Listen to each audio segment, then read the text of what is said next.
It's very important that we realize that what is the knowledge power and the wisdom power of our artisans rather than the labor power.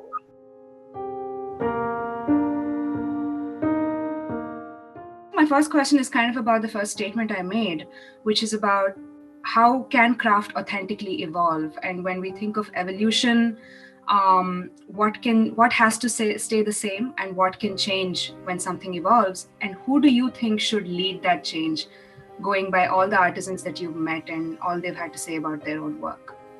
Okay, so let's start from the bottom of the problem or a bottom of the entire supply chain.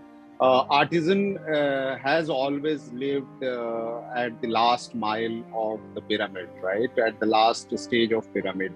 Even though we all claim that they are the original designer, they are the original craft people, they are the original thinkers, they are the original creators, they are the original carriers of knowledge and wisdom and the craft and its science.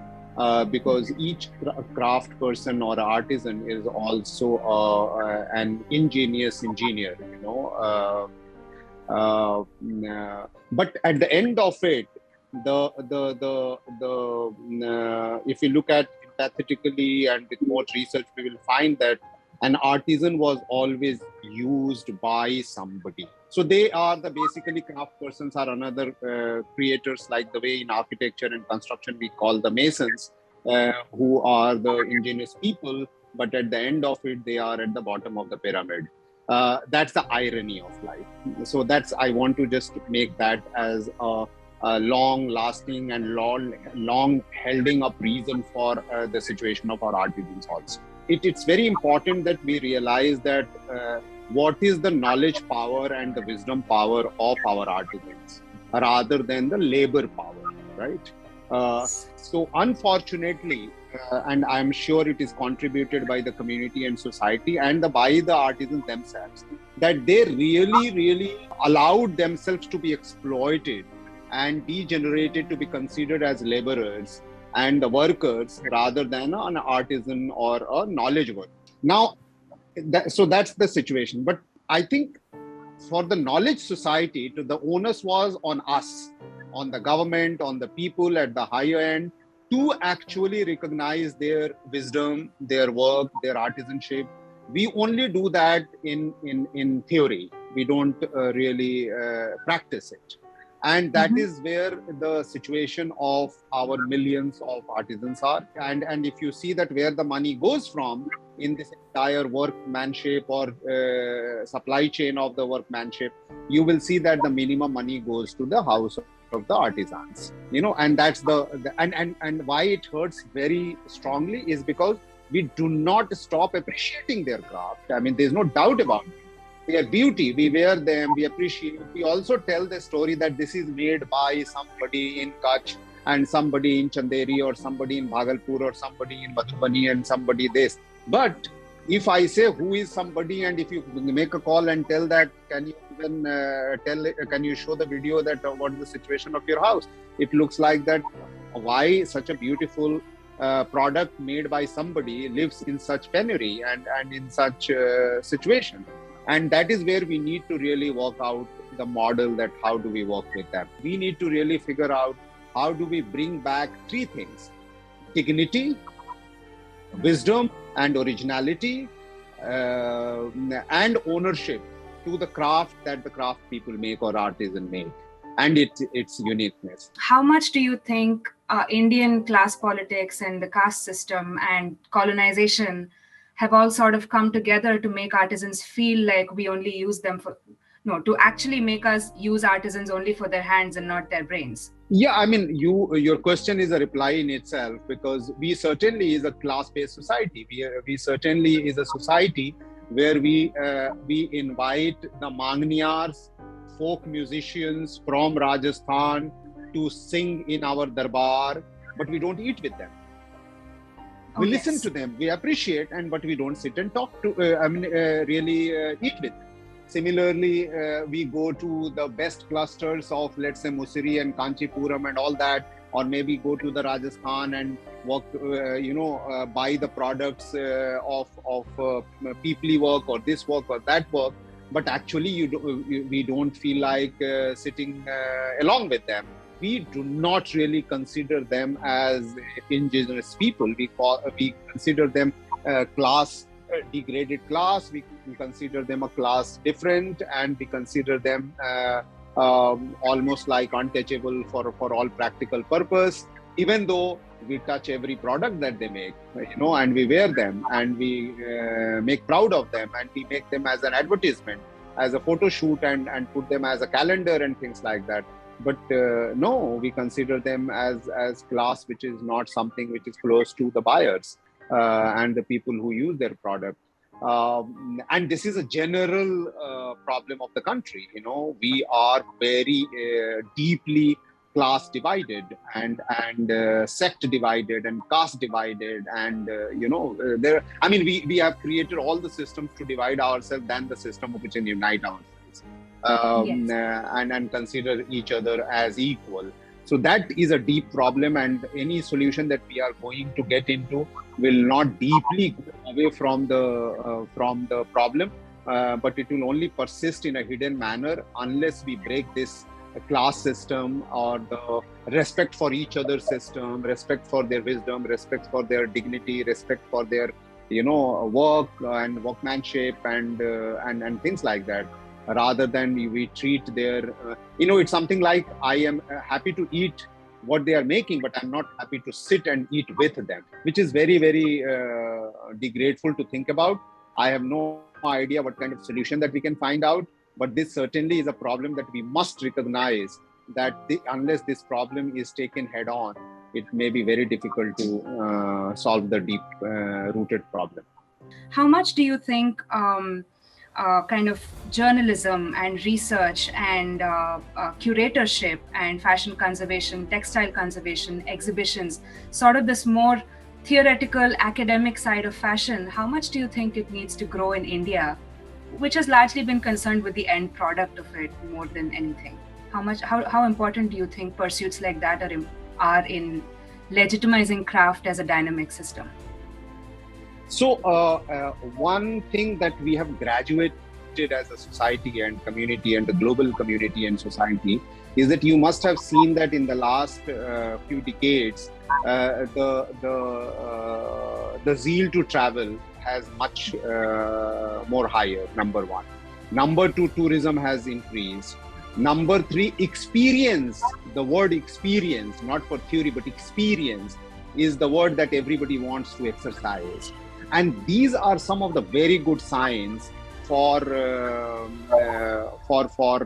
taking this as an indication that every craft is supposed to be not worn but experienced. Every craft person should be experienced. Their wisdom should be experienced, and not only should be read, and not only should be theorized and things like that.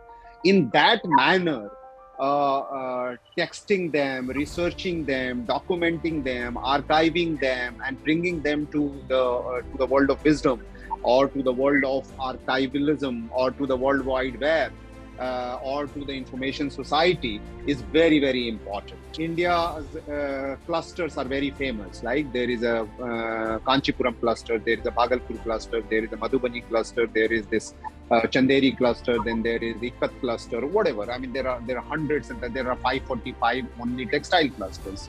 That there is something called GI, geographical indication, right? So I was going through there are about 450 or 500 odd GI locations are there in India. Either that GI is for food, or GI for craft, or GI for masala, or GI for even speech, or GI for language, whatever. But that is another way of patenting or trying to protect that particular unique trait of that location that is naturally come up for decades or for centuries, right? And I was thinking that how every cluster and every craft and every folk and every GI can be converted into properly done up destination, because when you convert it into destination, then you take 360 degree. then you go and eat and experience, then you go and listen and experience, then you go and stay and experience, then you go and roam around, then you not only buy but experience, touch and feel and get together and appreciate from the outside world and the external world, which actually gives not only economic boom but also give a dignity, extraordinary dignity to the location, to the people, even though they might have been treated class-wise very differently, or oddly, or subjugately, or in any manner. So you must have seen that if the world recognizes you, then everybody starts recognizes you. Then people forget that whether you had any class difference or not, because you feel proud that because that acha, this person is now an influencer. So how do we create each destination as a wisdom, a place of wisdom, which can be converted into a location, that can be converted into a destiny or a destination, and that can be converted into an entire ecosystem, because this will also fit very well into circular economy, because then you are bringing together people there rather than you are making the local people migrate to somewhere else with their craft or with their wisdom or with their product. So this is one of the way that we can recognize, and this will add a lot of value if it is done through research, if it is done through travel writing, if it is done through blogging, if it is done through reeling, or if it is done through with highlighting and creating a knowledge space where one can go and experience and do everything. So that's one of the ways that we can do, but this cannot be done without the participation of government and without the participation of business, because government is the one that's supposed to create the basic infrastructure for any destination to operate as a destination. So I wanted to ask, with the pandemic and the focus on and the kind of pivot to online shopping, once we set up that website, is this future a future of, like you said, if there's 1,000 craft clusters, 1,000 websites, and what happens after the websites? What kind of support is needed for marketing, for e-com, for finance, for all of these things? What happens after that website is set up? Current scenario and era is of digital communication system, the entire digital communication system that gives opportunity to directly link people together, overcome all the barriers, overcome all the middlemanship, overcome all the supply chain also, which is bureaucratic, like you said, and painful and also costlier. So all those can be broken, but that is a very good result of the understanding that it came through the COVID, because COVID actually pressurized all of us to think, is digital is the answer for everything, or should we have that answer for everything? Of course, it is not an answer for everything, but it certainly is the answer of many, many things that we have been struggling. We have been struggling for supply chain. We have been struggling for middlemanship. We have been struggling for very high cost of retail. We have been struggling with the subjugation and or the hiding of the craft person and the producer. We are more fashion oriented. We are the more top down oriented, and so on and so forth. COVID taught us that, listen, you have to fend yourself is possible. You have to fend yourself as a group is possible. You have to not look for a mall or a stall is possible. You don't need a fashion designer is possible. You don't need a photographer is possible. You don't need a catalog maker is possible. You don't need a bank is possible, and you can do transaction through Google Pay and so on and so forth is possible. Of course, it is linked to the bank account, but what I'm saying, not typically the typical hard way of looking at a bank account and everything. You need to have a company, not necessary. You need to be innovative and create your own products and lineup rather than keep on taking orders from others. Possible to have your own individual, even though it is very small. So all this is connected with communication system, information system, and the knowledge system, right? So what my ability as a designer, my ability as a craft person, my ability as a producer, my ability as everything original for me as a craft person is now possible for me to directly sell to the consumer is now possible, right? If somebody is very costly in terms of taking photograph and editing it, I don't need him. I can use my mobile camera, take photograph, edit it. All those are self-learnable, which is possible.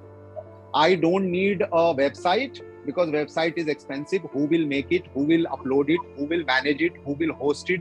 All these is extremely expensive. I will put all my shop on a simple either Facebook page or on an Instagram page or even on Twitter page or on LinkedIn page is now possible. You know, I earlier used to pay a lot of amount in about all the it's like a cut, retail cut, 30-40%. I don't need to, because now I can directly create my own shopping rack and connect the people and ask the people to reach out. Okay.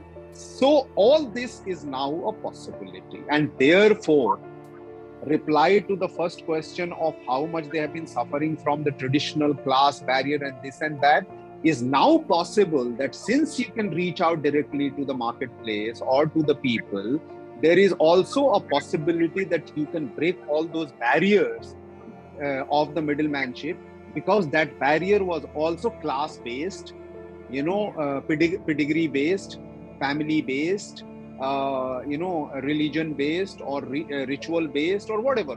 There are a lot of things, so all that can be overcome because you are now directly getting in touch with the buyers, and there is all the middlemanship you are breaking away. So the short answer is that thanks to COVID, we certainly have now a mass level acceptance of digital adoption or digital skilling or digital literacy has become the necessity for each and every artisan, each and every group of SHG people, or whatever group that you work in clusters. And they certainly have started recognizing that it can be done either by getting trained or by directly, but it is a possibility that they all are exploring. And therefore, I don't want to only say that website is only the medium or the window to sell, but there are hundreds and thousands of ways that you can sell, or supply, or exhibit, or show and sell. And all that is possible, and all that is possible in an individual manner or in a group manner. And we have experience of that, and we are doing that on a day in, day out basis, so much so that we are creating a platform which is called Digital Artisans of India. So we are actually certifying and giving a kind of certificate to the people who are digitally trained to be recognized as a step further, to be called as that I am a digital artisan. So beside being an artisan, I also know how to deal digitally, how to work digitally, how to communicate digitally, how to sell digitally. And therefore, I should be your preferential partner to deal with you or the business with you. So it is already in dummy, it is ready, and we are soon going to launch with about 10,000 artisans on the database. With artisans, and like you said, there are so many classes and like so many systems that kept them excluded and kept them oppressed in many areas. And in the extensive work you've done actually visiting 10,000 villages, did you actually see, I'm sure maybe you would have, at least when we were designing, we would often see a reluctance to understand or approach new ideas in terms of fashion and trend. And I'm sure you saw that with fashion, but also with the digital nature of what you're proposing. So there is some reluctance because it's a little unknown, but I see a lot of Indians that are just very excited about using the internet. So and say you give a woman a cell phone, there is an initial hesitation of, is this okay? Can I actually use this? And so how do you manage that change? Because change can be very tumultuous for the person that's having to undergo it. So how do you manage that kind of change and reluctance? So, in each and every society, there are people who are forward-looking. There are people who will take first step. There are people who will not take any step. There are people who will just watch from the fence. That is very normal.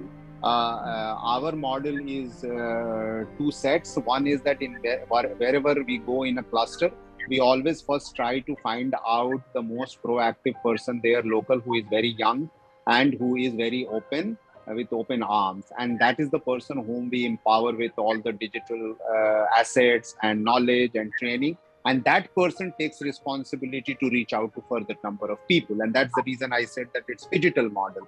It is not only that you just embark on and tell people register yourself online and email will be gone and then you are registered and then you can continue to do your training, but it is also a person who is sitting there who is called Suchnapreneur, who in this case will be called artisan digipreneur.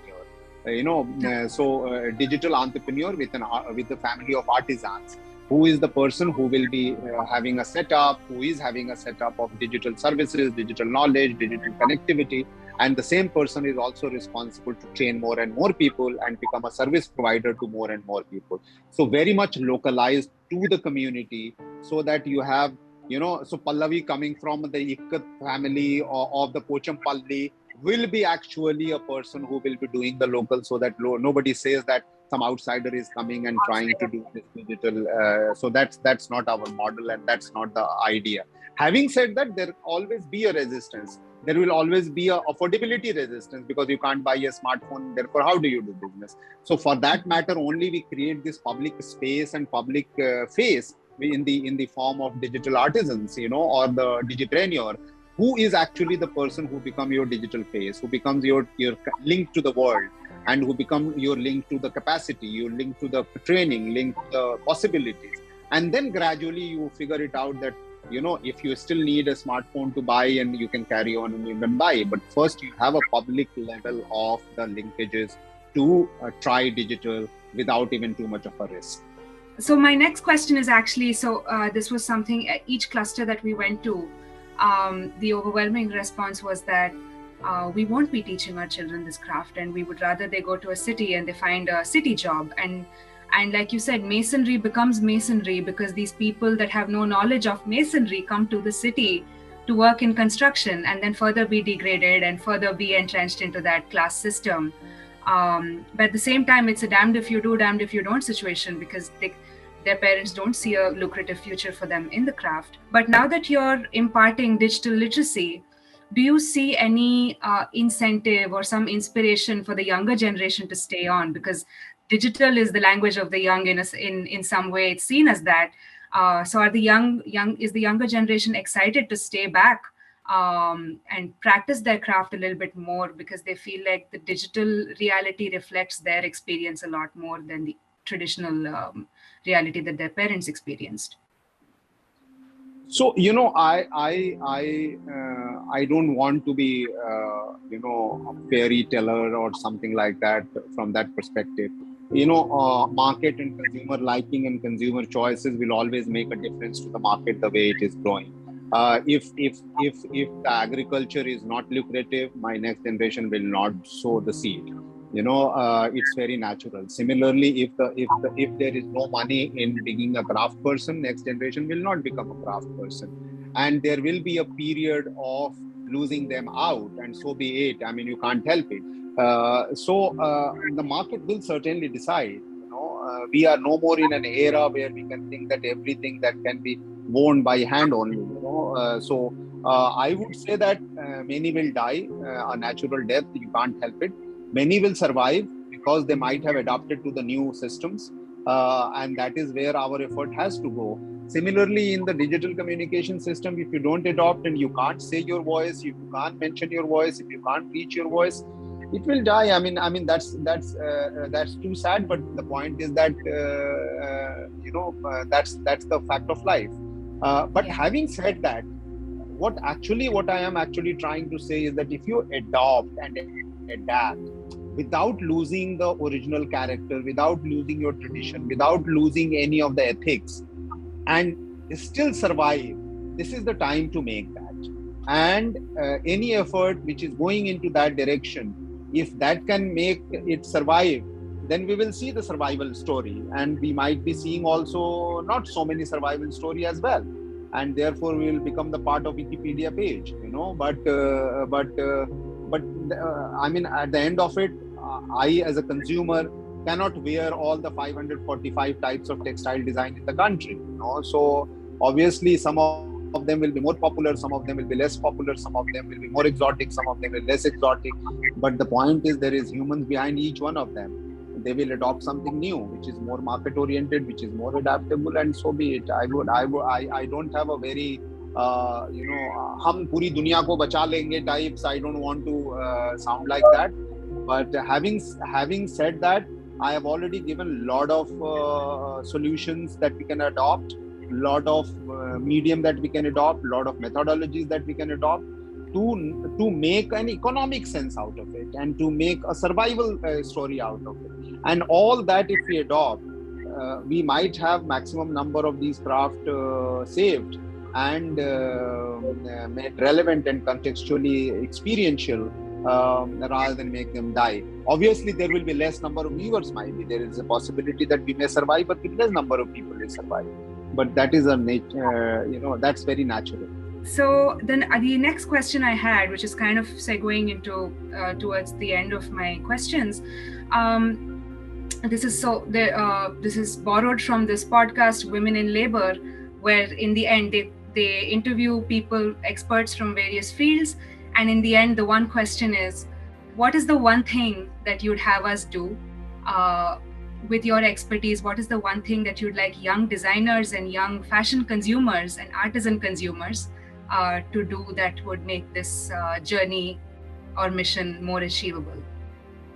I would say that each one of us should work on one single cluster, one single GI location, and try to bring it, all the stakeholders together, from fashion to the business, to the government, to the local producer, and all of them together, to work together, to recognize together, to dignify together, without leaving each other or using each other or exploiting each other, but complementing each other, and make a successful love story of treat all these stakeholder as a family story, rather than as an individualistic story. That's the recipe that we must adopt. Great, thank you. And that's something that we should all remember of. Just yesterday, we had a class about Karl Marx and capitalism and how the commodity is fetishized, and the product is just seen as the product, and we forget about the maker that made it and the conditions that they live in. It exactly calls out that dichotomy of the beauty of the product and the spectacle and glamour of fashion, and then the really sad working situations that the makers of it live in. So just being sensitive to who made my clothes and where do they live, what do they do, what are their aspirations for the clothes that I'm wearing, that's something that's really important. And I know I'm going to... Yeah, I would say that what you said is that let's make story out of everything, so that story survives, then the product survives. If you only dignify or talk about the product, then the product would be just a product, Let's have a story behind each and every product. Yeah.